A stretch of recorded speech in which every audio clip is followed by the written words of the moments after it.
Hello guys, কেমন আছো সবাই? আমি Subai, welcome to my channel. Finally আমার রেস্টুরেন্টে সকালবেলা চলে এসে দেখো ঘুগনি বানিয়ে নিয়েছি। আর এদিকে দেখো দোকান ঘরের ভেতরে কত আলু রাখা আছে, আর এদিকে দেখো পেঁয়াজও রাখা আছে। এই কারণের জন্য দোকানটা একটু বেশি মাছি হয়ে যায়। আর এদিকে দেখো আমি গ্যাস জ্বালিয়ে পুরি ভাজ থেকে দেখছি গ্যাস শেষ হয়ে গেছে, তাই গ্যাস আনতে এসেছি। গ্যাস আনতে এসে দেরি হয়ে যায়, আজকে আর পুরি ভাজা হবে না। দেখো এই কাকুরা এসছে চা খেতে, তাই কাকুদের চা দিয়ে দিচ্ছি। তারপর কাকুরা কিছুক্ষণ বসার পর বলে মুড়ি খাবে আর অমলেট খাবে, তাই কাকুদের জন্য মুড়ি অমলেট দিচ্ছি। গাইস, তোমরা যারা আমায় চেও না, আমি সুবাই, আমার একটা ছোট হোটেল অ্যান্ড রেস্টুরেন্ট আছে। আর এই হোটেল অ্যান্ড রেস্টুরেন্ট চালিয়ে একদিন আইফোন কিনবো। তাই তোমরা যেখান থেকে ভিডিওটা দেখছো ছোট্ট পাড়া লাইক আর মিষ্টি পাড়া কমেন্ট করে দিও। তারপর দেখো আমি নিজেও দুটো মুড়ি খেয়ে নিই। তারপরে একটা দাদা চলে আসে, বলে অমলেট নেবো, তাই দাদাকে অমলেট ভেজে দিচ্ছি। তারপর দেখো আর কোনো কাস্টমার আসে নেই। আর দোকানের ভেতর এত গরম, আমি গাছতলার নিচে বসে আছি, দেখো কত রোদ দিয়েছে। তারপর কিছুক্ষণ বাদ একটা দাদা আসে মুড়ি খেতে, তাই দাদাকে মুড়ি খেতে দিয়ে আমি চলে এসেছি মুদি দোকান। আর মুদি দোকানে এসে আমি নিয়ে নিয়েছি একটা হজমোলার বয়েন, দেখো সব ঢেলে গুনছি।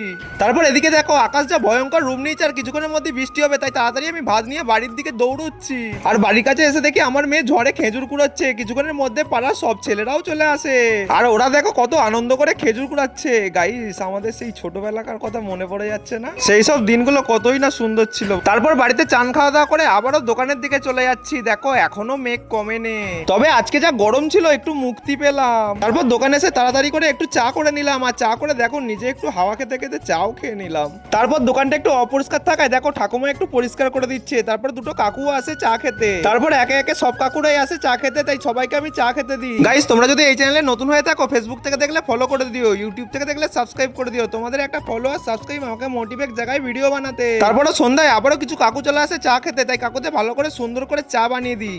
তারপর এদিকে দেখো চিকেন পকোড়া বানাবো বলে চিকেন গুলো পিস পিস করে কেটে নিচ্ছি, দিয়ে ম্যারিনেট করে নেবো। ফাইনালি ম্যারিনেট করা হয়ে গেছে। আর এদিকে দেখো এক কাকুও চলে এসেছে চিকেন পকোড়া নেবে বলে, তাই কাউকে সুন্দরভাবে চিকেন পকোড়াটা ভেজে দিচ্ছি। আর এদিকে দেখো এত ফেনা হচ্ছে কেন জানো? ডিম দিয়ে আছে বলে। তারপর এদিকে দেখো দুটো ভাই চলে এসেছে ফেসবুকের ভিডিও দেখে এগরোল নিতে, তাই ভাইদের জন্য সুন্দরভাবে এগরোলটা বানিয়ে দিলাম। গাইস, আমি জানি তোমরা এখনো লাইক করোনি, প্লিজ লাইকটা করে দাও। লাইক করলে কিন্তু টাকা পয়সা লাগে না। তারপর এদিকে দেখো আবারও এক কাকু চলে এসেছে চিকেন পকোড়া নিতে, তাই কাকুর জন্য সুন্দরভাবে চিকেন পকোড়া ভেজে দিচ্ছি। তারই সাথে আমার জন্য একটা ভেজে নিচ্ছি। এতদিন দোকান খুলেছি, একটাও চিকেন পকোড়া খাইনি, তাই খেয়ে দেখছি। খেয়ে কিন্তু রিভিউ দিতে পারবো না, রিভিউ তোমরা দেবে খেয়ে, তাই তাড়াতাড়ি চলে এসো। গাইস, আজকের ভিডিও এতটুকুনি, দেখা হবে নেক্সট কোনো ভিডিও। ততক্ষণ তোমরা ভালো থেকো, সুস্থ থেকো।